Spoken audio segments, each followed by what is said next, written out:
if you need to manually add an expense inside of Zoho Books, you can do that, and I'm going to show you how right now. So on Zoho Books, go to the plus icon in the top right hand corner to the quick create button.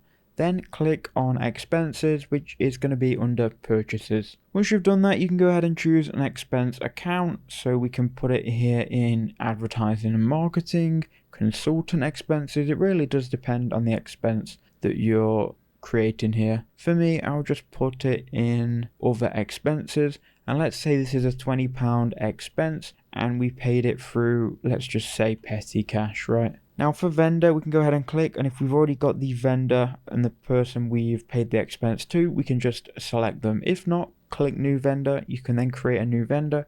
Let's say this was for a car parking ticket that we happen to get in London. So we'll put company name, we'll put car parking London. And then again, for the display name, we can just choose car park in London. Now, any of these details that you may or may not have are going to obviously help your case, but just enter these as and if you have them. Click save once you've created the contact. So now we're paying the vendor car park in London. You can also put a reference number and notes. So maybe put the times, the dates, and just anything relevant to that transaction. Then you can go ahead and choose a customer.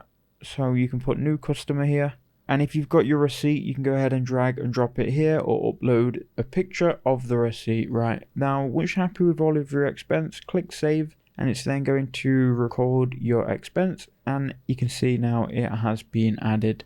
Now if we go ahead and look in our purchases section and then go to expenses, you can see that we've got this expense here. We're now back on the home page, and as you can see, the outgoing is £20, which is going to be for that expense. So we've now added the expense. We can see it in purchases and expenses. They should all be there. That's how you do it. I hope that helped.